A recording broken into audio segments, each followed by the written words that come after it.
GetintheMix.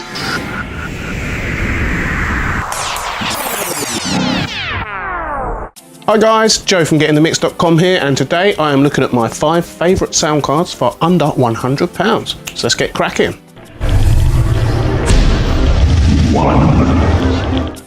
So, first up is the Behringer Euphoria UMC22. The Euphoria range is reasonably new to Behringer. It's not long that they've been doing these sound cards, and not long we've been supplying them. This one is the cheapest of the ones we're looking at today. And that's mainly because it doesn't have much software. You can download some software. It says for audio recording, editing and podcast software, yeah, you can download it, the Behringer website. I'm not sure if it's a branded, but you know, it will get you out there recording. But if we have a look at the unit, on the front we have TRS jack and XLR combi input, which has its own gain control. And then there's a second high impedance instrument input, again with its own level control. There's a direct monitor switch, master volume and headphone output on the front. On the back, reasonably simple. I think all of these sound cards are a bit like this.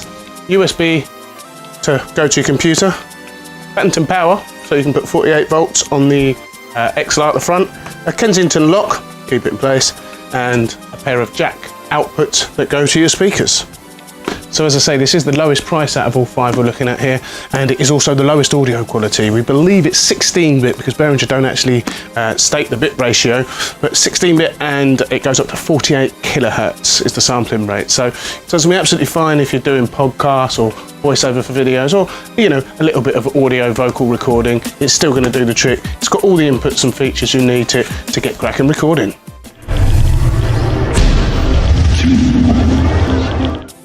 Next up is the Alesis Core One. I remember when this first came out, I really liked the design of this unit. Alesis just basically stuck to what you need. No frills, just exactly what you need on a sound card. Plug in and go, really. The front of the unit, or the back, depending on whichever way you see it, basically it just has a combi input with the balance jack and XLR, so you can plug straight in there. Then on the back of the unit, again, just what you need. Switch to switch between the line and guitar on the front. That's the XLR and jack. Headphone volume, input volume, USB to go out to your computer, and your headphone output. Now, I believe this does come with better software than the Behringer. Yep, it comes with a version of Cubase LE, so you've got branded software there, which is slightly better than the Behringer.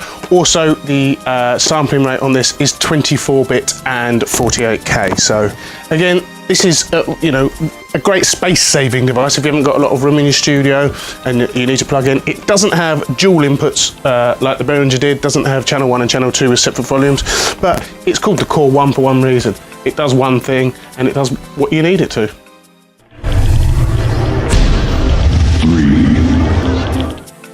In the middle of these sound cards is the Mackie Onyx Artist 1.2. Slight step up in price for this one, but also slight step up in quality, slight step up in features, slight step up in software. If we have a look at the unit, unlike the 2 previous ones, it doesn't have a combi input. It has separate XLR, standard XLR input and jack input, but it does have 2 channels like the Behringer, unlike the Alesis.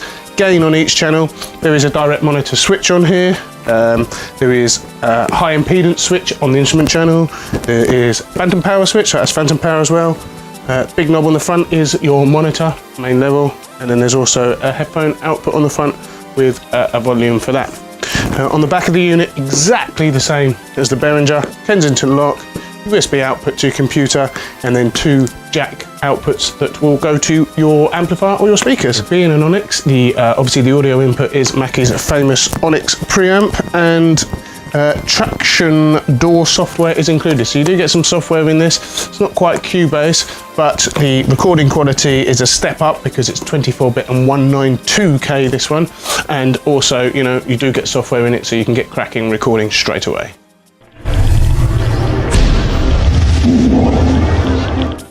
Fourth is the Focusrite Scarlett Solo. I really like the Scarlett range. Obviously the name comes from its colour, the red colour. They've got these, what they call the halo gain. So as you're turning the gain, it will go green if you've got a nice signal, and red if the signal's a bit too high. Features on this are, again, very, very similar to all of them. Obviously the Alesis stands out as being a slightly different design. still kind of has similar features. So this one, a bit like the Mackie, doesn't have a combi, just has an XLR input with its own gain, and then a separate instrument input, which is a jack, again with its own gain. And this is a switch here to switch the impedance from line to instrument. Main master monitor knob, switch for direct monitoring, and headphone out, very much like the other ones thus far. On the back, again, is very much like the Behringer and the Mackie we've seen so far. The only difference is the Solo here has RCA outputs rather than jacks, so that might sway you a bit. Some people prefer jacks, but other than that, on the back it does have the same, your two outputs, a Kensington lock, and a USB to go from your computer. Now, the step up with this one is the software. It's superb. You get full production software with this. You get Ableton Live Lite, version of Pro Tools first, addictive keys, and Softtube. And also here there's banks and banks of sound libraries and samples. So what you're getting with this one, you're going to get the full quality because like the Mackie before, it's 24-bit and 192K, but also you can get straight in there and get producing some tracks instantly.